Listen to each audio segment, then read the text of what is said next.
How do you make a film that teaches people about science? I think it's an important question, and I think it's a timely question, given that, well, video is exploding everywhere on the internet, and there are new initiatives popping up like TED Ed. Now, this question, how do you make a film that effectively teaches someone something about science, that was the topic of my PhD. So I'd like to tell you what I found out. I went to the University of Sydney, and I took all the first-year physics students, and I tried to teach them about the basic laws of motion, Newton's first and second laws.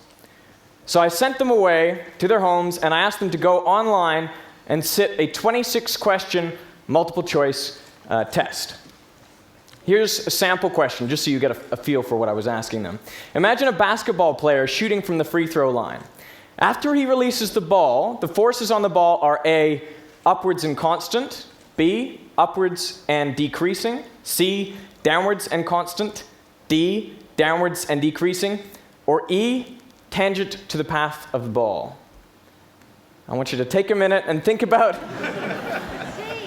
what you would answer, and think about what you think other people might answer, okay?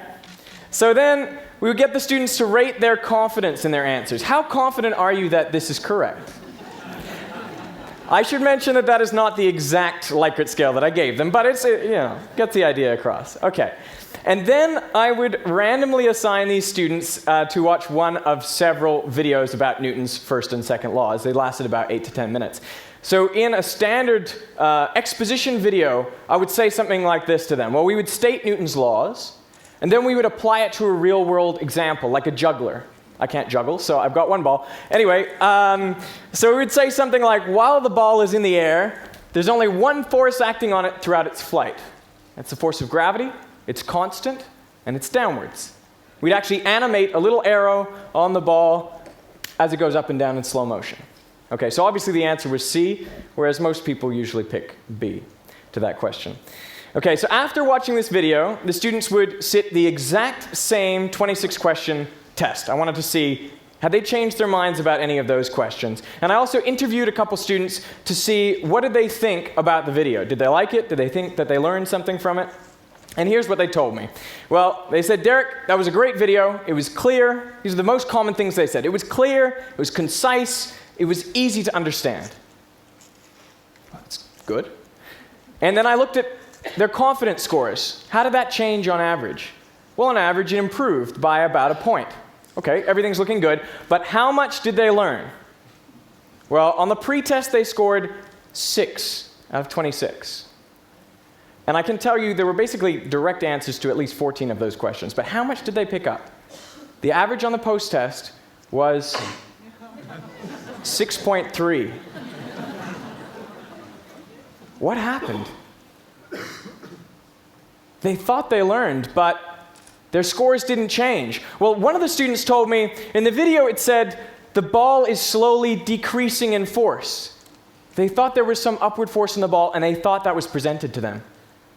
They couldn't even correctly remember what was presented 5 minutes earlier. And I had sat in the room with them, and they watched the video.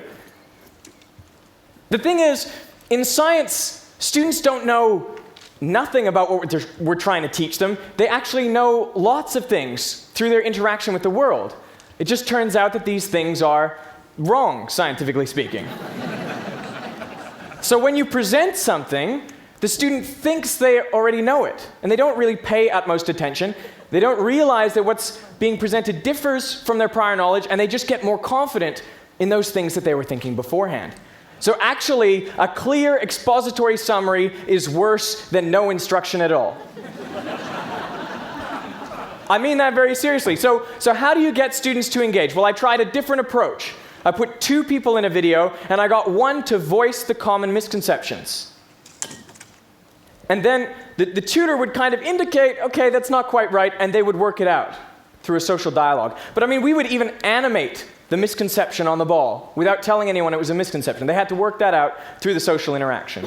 Okay, so this was the very same setting that the other students watched the exposition video. What did the dialogue students say? Well, no one told me that it was clear. No one told me it was concise. No one said it was easy to understand. In fact, most of the time, they told me it was confusing. Man, maybe this backfired. So how'd they go on the post-test? Well, their scores nearly doubled to 11 out of 26. Okay, it's not 26 out of 26, but it's a start. And what was the difference? Well, after the video, I asked students to rate their mental effort. How much mental effort did you expend while watching that video? And the students who watched the dialogue invested significantly more mental effort in engaging with that presentation than students who saw only an expository summary. So to me, there's a really important message there. Depending on how you present, you can change how your audience watches, and thereby how much they learn. And I'm now applying this. I've got a YouTube channel, it's called Veritasium. And I've made nearly 100 films which have been seen over 4.5 million times throughout the world. And you know, you always have to start with the misconceptions. Thank you. Thank you.